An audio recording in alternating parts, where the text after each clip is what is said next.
एकीकडे विरोधकांनी घोडे बाजाराच्या मुद्द्यावरून सत्ताधाऱ्यांवरती टीका टिप्पणी केली आहे आणि दुसरीकडे विरोधक निवडणुकांवरती बहिष्कार टाकणार का अशी ही चर्चा सुरू झाली आहे। या सगळ्याचं कारण असं की ठाकरेंच्या शिवसेनेचे खासदार संजय राऊत यांनी काल मनसेचे अध्यक्ष राज ठाकरे यांची घेतलेली भेट। या भेटीच्या दरम्यान बॅलेट पेपरवरती निवडणुका होत नाहीत तोपर्यंत राजकीय पक्षांनी बहिष्कार टाकावा असं राज ठाकरे म्हणाले।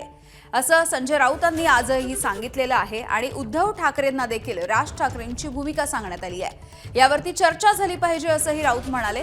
तर खासदार सुप्रिया सुळेंनी देखील यावरून भाजपवरती निशाणा साधलाय।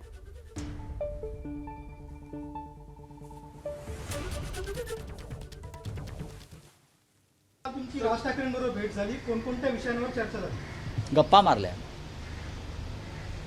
आणि अराजकीय गप्पा मारल्या आहे की आमची एका विषयावर नक्की चर्चा झाली। ती म्हणजे त्यांचं असं म्हणणं होतं की मी वारंवार सांगितलेलं आहे की जोपर्यंत बॅलेट पेपरवर निवडणुका होत नाही तोपर्यंत निवडणुकांवरती बहिष्कार टाका। या त्यांच्या भूमिकेचा त्यांनी काल माझ्याकडे पुनरुच्चार केला आणि मला ते पटतं आहे, मला हे पटतं आहे। आणि राज ठाकरेंची भूमिका काल मी उद्धवजींनाही सांगितले की राज ठाकरे असं प्रकारे त्यांची भूमिका मांडतात आणि ती योग्य आणि उद्धवजींना असं वाटतं की याच्यावरती एक निर्णय होणं गरजेचं आहे। राज ठाकरे अनेक वेळा त्यांनी ही भूमिका मांडलेली आहे आणि ती रास्तही आहे, पण मी स्वतः 4 वेळा त्याच मशीनवर निवडून आल्यामुळे मग आमचे विरोधक आम्हाला म्हणतात की तुम्ही जिंकला की तुम्हाला मशीन चालतं, हारला की चालत नाही। पण मला असं वाटतं की भारतीय जनता पक्षाला एवढा आत्मविश्वास जर आहे की ते जिंकतात कॉपी न करता, मग जर राज ठाकरेंची एक मागणी आहे तर करून बघा एखादं इलेक्शन बॅलेट पेपरवर, काय हरकत नाही करायला।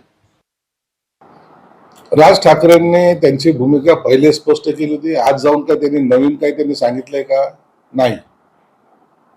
आता हा निरोप घेण्यासाठी किंवा देण्यासाठी संजय राऊत गेला, याच्यातच मला काही तथ्य वाटत नाही। त्यांची भूमिका त्यांनी स्पष्ट केलेली आहे।